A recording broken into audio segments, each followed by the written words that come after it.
अस्सलाम वालेकुम। आप सोच रहे होंगे कि मैं थक गया हूं। नहीं भाई, थक नहीं गया। इतना खूबसूरत नज़ारा देखकर, ये दरिया का चलता पानी और ये खूबसूरत हवा और ये पहाड़ देखें जो गिलगित के पहाड़ हैं, जिन पहाड़ों से हम मोहब्बत करते हैं, जिन पहाड़ों से हमें मोहब्बत हो गई है। और इस साइड पे धनौर है। अब मुझे जरा ये बताएं, ये गिलगित से अगर मैंने धनौर जाना हो, यहाँ के लोगों ने जाना हो, तो वो क्या करेंगे? यहाँ से छलांग लगाएंगे, यहाँ से कोई रास्ता पकड़ के जाएंगे।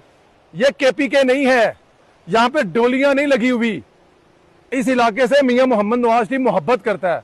मैं बताऊंगा आपको, आपने यहाँ से वहां कैसे जाना है और जदीद तरीके से जाना है। जैसे आपके बुजुर्ग हमारे बड़े बताते हैं ना कि ये गोरों ने बनाया था, ये सिखों के दौर की बिल्डिंग है। आज से 300 साल, आज से 400 साल के बाद आने वाली नस्लें बताया करेंगी कि ये पुल, ये सड़क मियां मोहम्मद नवाज शरीफ ने बनाई है। ये देखें, ये पुल नजर आ रहा है आपको?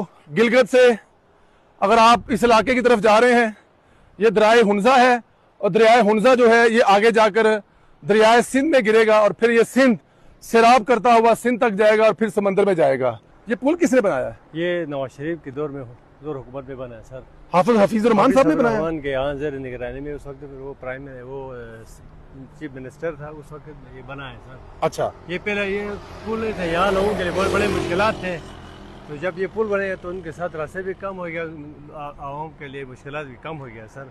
तो ये गिलगित में जितने भी हाई प्रोजेक्ट बन गए, ये सारे हाफिज रहमान के दौर हुकूमत में बने हैं और वफाकी गवर्नमेंट ने ये इतना मजबूत पुल बनने के साथ ये खड़ा होने के लिए जगह भी बनाई है। हाँ। कि लोग यहाँ से खूबसूरत नज़ारा भी कर सके। बिल्कुल, यहाँ से जो भी नीचे से सयाह आते हैं तो यहाँ से बड़े वो नज़ारे करने के लिए आते हैं। वहाँ से सीन होते, नेचर सीन होते हैं, यहाँ से एक बड़ी खूबसूरती, वहाँ से वो उनके लिए वो नज़ारे होते हैं।